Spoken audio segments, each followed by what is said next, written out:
Bismillahirrahmanirrahim.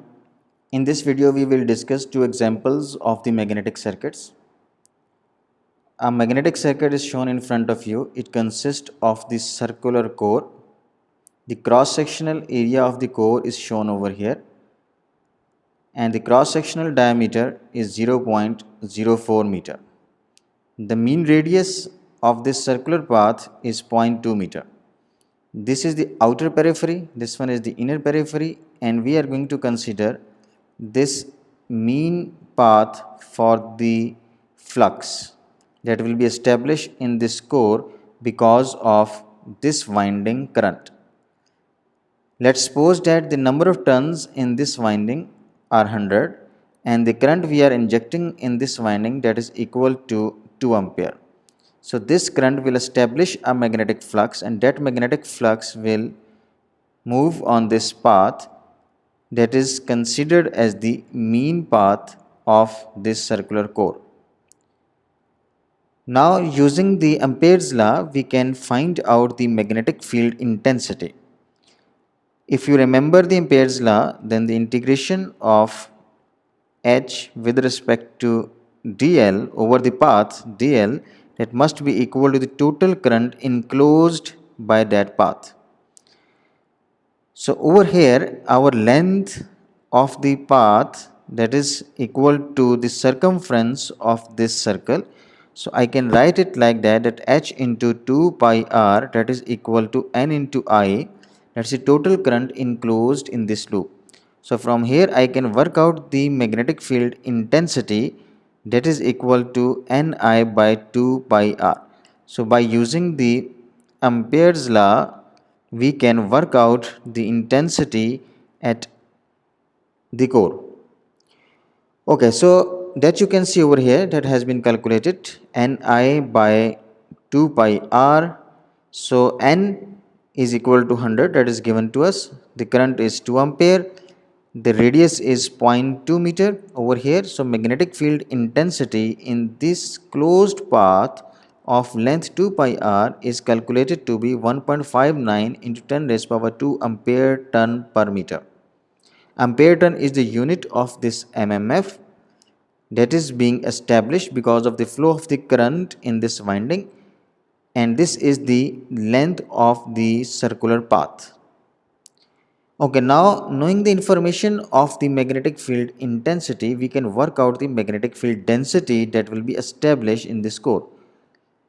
And you are familiar with the basic expression that B is equal to mu H, where mu is the permeability of the material, and that is given as mu naught into mu r, where mu naught is the permeability of the free space or air and mu r is the relative permeability of the material, at how much times it is more permeable than the free space or the air.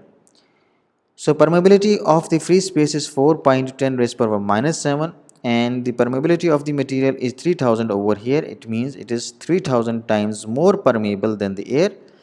Multiply by the intensity that you have calculated above over here, magnetic field intensity. So the magnetic field density that will be established in this circular core is 0.6 Tesla.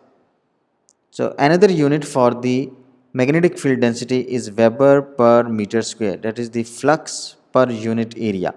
So you can also express in terms of Weber per meter square. Now from this basic expression that magnetic field density is flux per unit area, you can work out the flux that is equal to B into A. So using this expression, now I can find out the flux that will be established in this core structure when we will be injecting 2 ampere of the current in these 100 tons. So flux is equal to core magnetic field density into the area of the core, and we have worked out that magnetic field density is 0.6 ampere from here, 0.6 Tesla into the cross sectional area. And what is the cross sectional area? For the cross sectional area, we will have to consider this one, cross sectional area of the core. So the diameter of this part is 0.04. So with the help of that one, you can work out the cross sectional area. So pi r square, so that will be equal to pi into 0.04 by 2 and the whole square of that, and that you can see over here. This is the cross sectional area of the core. So working out this one, so you will see that the flux in this core structure will be 7.54 into 10 raised power minus 4 Weber. You can also express it in the milliweber as well. That will be just obtained by changing this one and shifting this decimal over here. Okay, so now let's look at that if we introduce an air gap in this one, what will be the impact? So an updated core has been shown over here in front of you. In this you can observe an air gap over here, and that air gap is of length 0.005 meter, that is 5 mm. 5 mm air gap has been introduced. So what will be its impact? Now let's calculate the flux again in this structure and see that what will be the impact over the flux. So now the flux will have to travel through the air as well, because air has been introduced in the path of the flux. So we know that flux is given as magnetomotive force divided by the reluctance of the path over which the flux will have to travel. Now the flux will have to travel over this entire path, and that consists of now two reluctances. The one reluctance is of the core part, R core, and the other reluctance is of this air gap, and both of them are in series because the flux will have to travel through both of them. So net reluctance will be the sum of this core reluctance and the air reluctance. So this reluctance, that is the total reluctance, that is the reluctance of the core plus the reluctance of the air, and the mmf is N into I. The number of turns are given to us, 100 turns, and 2 ampere current is going to flow in this winding. So first of all we are going to calculate the reluctance of the core, and so for that we will have to look at the distance of the core. So total circumference is 2 pi r. Out of that you will have to subtract this 5 mm, that is the length of the air gap. So that you can see over here, the length of the core structure, 2 pi r minus the length of the air gap, you will get the length of the core structure divided by the permeability of the core, that is mu naught into mu r, and the cross sectional area of the core. And for the calculation of the reluctance of the air gap, length of the air gap divided by the permeability of the air. So it's only mu naught, not mu r over here. And A into G, where Ag is the cross sectional area of this air gap. If we neglect the fringing effect, then the cross sectional area of the core will be equal to the cross sectional area of the air gap. But in real there will be some spreading of the magnetic line of forces when they are moving from one medium to the other medium, and because of that this air gap area, cross sectional area, will be greater than the core area. But we are going to neglect the fringing effect, that's why we are going to consider that air gap cross sectional and the is equal to the cross sectional area of the core. Okay, so what is the cross sectional area? That you can work out from here, that we have already done previously. So that is equal to pi into 0.02 square. That's the radius, the half of this one. Half of this one will be 0.02. So taking the square of that one, so you can work out the cross sectional area, that is in terms of meters 1.257 into 10 raised power minus 3. Okay, so now just plugging in the values in this one, number of turns are known, current is known, and you have all the information of this radius, the length of the air gap, permeability, and the cross sectional area of the core, and the air gap and the length of the air gap. So you can work out now the flux, and that is 0.5832 microweber. So if you introduce the air gap, the flux in this structure is 0.5832 micro Weber, right? And now if you compare it with the previous case over here, what is the flux?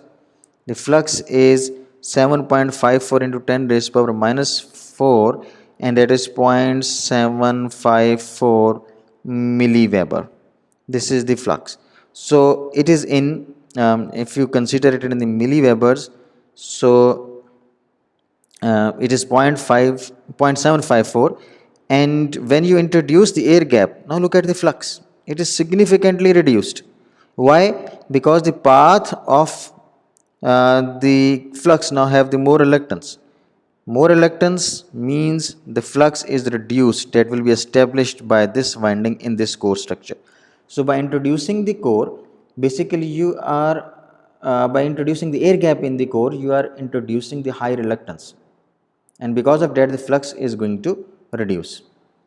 Okay, now after calculating the flux, now you can work out the magnetic field density, that is equal to the cross sectional area into the flux. So cross sectional area into the flux that you have calculated. So new magnetic field density in the core or in the air, because they are in series. So that is 7.331 into 10 raised to the power minus 8 Tesla, that is Weber per meter square, and it is significantly reduced if you compare it with this one. Without air gap, the magnetic field density was this one, and because of the air gap, magnetic field density is reduced to this level, because air gap offers the very high reluctance. Now if you work out the magnetic field intensity, that is given by this expression using the basic that B is equal to mu H. So from here you can work out this expression. So you can work out the magnetic field intensity of the core. So magnetic field density in the core divided by the permeability of the core, 4 pi into 10 raised to the power minus 7 into 3000. So that is 1.945 into 10 raised to the power minus 5 ampere per meter, right? And for the air gap, it is to be considered by just considering mu naught only. So it is 0.058 ampere meter. So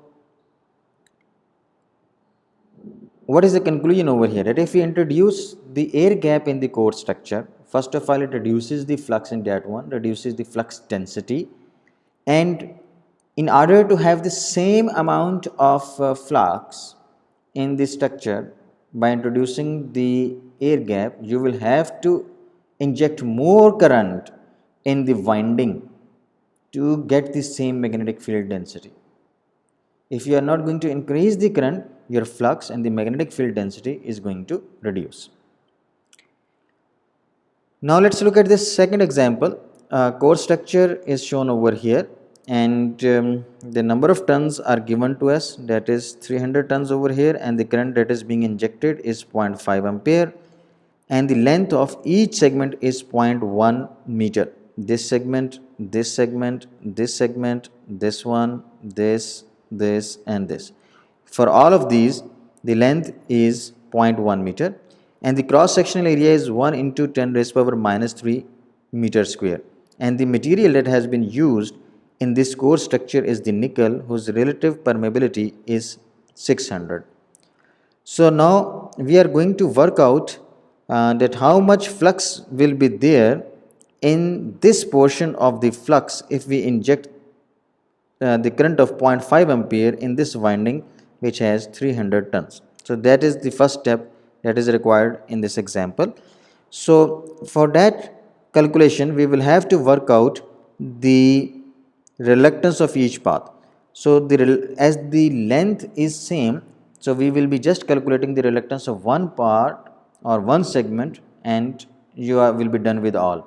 So length of the core divided by the permeability into the cross sectional area. So 0.1, 4 pi into 10 raised to the power minus 7, 600, and this is the cross sectional area. So the reluctance of each part is 1.326 into 10 raised to the power 5 ampere ton per Weber. Now you can draw the equivalent circuit of this one. So the reluctance of this path, reluctance of this part, reluctance of this part, and this one is the reluctance of this part. Similarly, this is representing the reluctance of this, the reluctance of this part, reluctance of this path, and this is going to be represented as an MMF source over here. So F is equal to Ni. Using that expression, you can work out the value of this MMF source.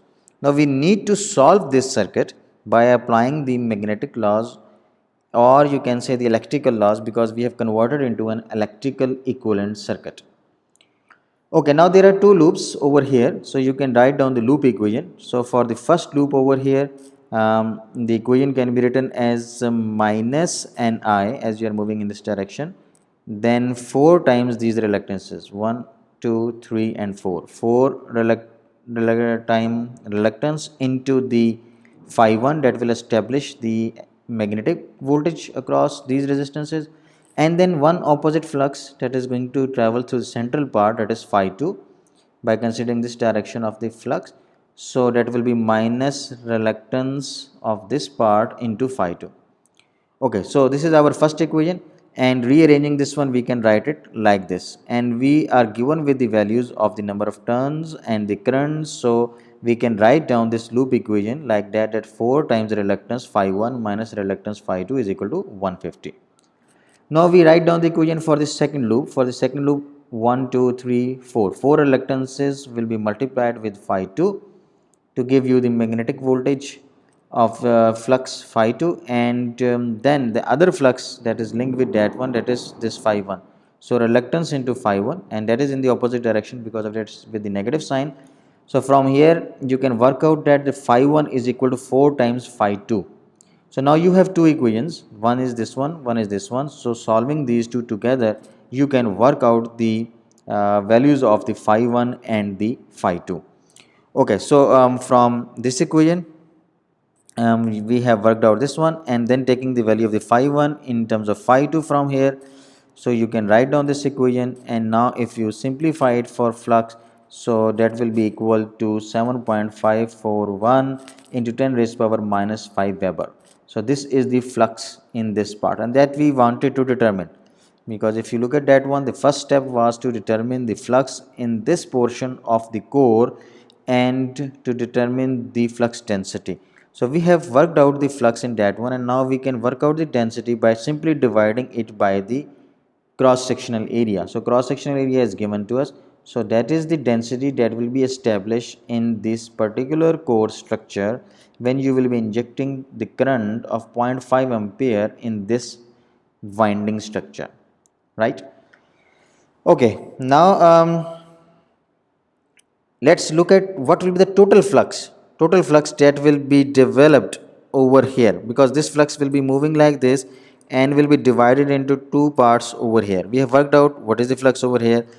Now to find out the flux in the other parts, we will have to work out at what is the total flux, and then from that we can subtract this part, the remaining is going to move over here. Okay, so now let's play with its equivalent circuit. Equivalent circuit, as we have seen above, is this one, and now these three are in series, and then that one is in parallel with this branch, right? So first of all you can represent it like that, that these three are in series, so 3 times the reluctance, and then this reluctance, this one, so you have the equivalent like this. Now these two are in parallel, so if you combine in them in parallel, so the equivalent will be 3 by 4 into the reluctance, and now you can draw the equivalent circuit like that, the equivalent of this one over here and rest of the reluctances from here this has been considered over here. So this is the equivalent circuit. Now all of them are in series, so you can work out and them like that, 3 times the reluctance plus Re, where Re is the equivalent of this one that you have worked out over here, that is the parallel combination of one reluctance in um, parallel to 3 times the reluctance. Okay, so from here you can work out the total reluctance that will be seen by this magnetomotive force source. Okay, now you have worked out the total reluctance, so you can work out the flux in this part, this part that will be equal to phi 1 that we have shown in the equivalent circuit. So phi 1 can be worked out, that will be equal to mmf over total reluctance RT. So just plugging in the values, phi 1 is 3.017 into 10 raised power minus 4 Weber. Okay, now you can work out the flux density in this part of the core. So that will be phi 1 over cross sectional area of this part, and that is 0.302 Tesla. So this is the magnetic field density that will be established in this part of the structure. Now let's introduce an air gap in this one and see what is the impact over the flux. So air gap has been introduced, and that is of width 5 mm over here, and now we want to work out the same thing again, what is the flux and what is the flux density over here. Rest of the dimensions are same. So all the reluctances over here will remain same. Only the reluctance of this arm of the core will get changed because of the introduction of this air gap. So what is the reluctance of the core part? So the total length that was equal to 0.1 meter for each segment. From that you will have to subtract this one 0.005 meter, that is equivalent to 5 mm, to work out the length of the core, and that you can see over here, length of the core divided by the permeability of the material into the cross sectional area. So 0.1 meter is the total length from here to here. Out of that we are subtracting 5 mm permeability of the air, material, and the cross sectional area. So now the reluctance is, new reluctance of the core is 1.26 into 10 raised power 5 ampere ton per Weber. And similarly, if you work out the reluctance of this air gap, so that is length over mu naught into A. So 5 mm divided by mu naught into cross sectional area. So reluctance of this air gap is this one, and taking the sum of these two, you will get the reluctance of this arm. So the equivalent circuit now, this reluctance, reluctance of this part, central part, this part, this part, this has been modified, the reluctance of the new reluctance of the core and the reluctance of the air gap. So now you can again write down the two equations as we have previously discussed, two loop equations, one for this flux phi 1 and the other for this flux phi 2, and then you can solve these two equations to work out what is phi 2 and what is phi 1. So that comes out to be, if you go through that one, the first loop equation, then using this second loop and solving them, so the flux phi 2 will be equal to 0.839 into 10 raised power minus 5 Weber, and the flux density, flux divided by the cross sectional area of the core, so that is now 0.839 into 10 raised power minus 2 Tesla, and that you can observe it is significantly reduced if you compare it with this flux density when there was no air gap. So 0.302 Tesla, and when there is the air gap, the 0.839 into 10 raised power minus 2. So the conclusion is that when you are going to introduce the flux, when you are going to introduce the air gap, in the core, your flux density is going to reduce because of the reduction in the flux, because the reluctance of the air gap is very high. But if you talk in terms of technique, this technique is used to control the flux, and you can set the desired flux in any magnetic core structure by introducing the air gap. The first thing is that adjust the material. As we have discussed, this is the nickel and with the relative permeability of 600. So first step is to select the material based upon certain parameters, and then to adjust the reluctance as per the requirement. You can introduce the air gaps in different sections of the core, and you can get the desired flux and flux density in different parts of the core structure. So air gap plays a very important role in the control of the magnetic properties, magnetic flux, and the density in the core structure. So that's all from video. Thank you very much.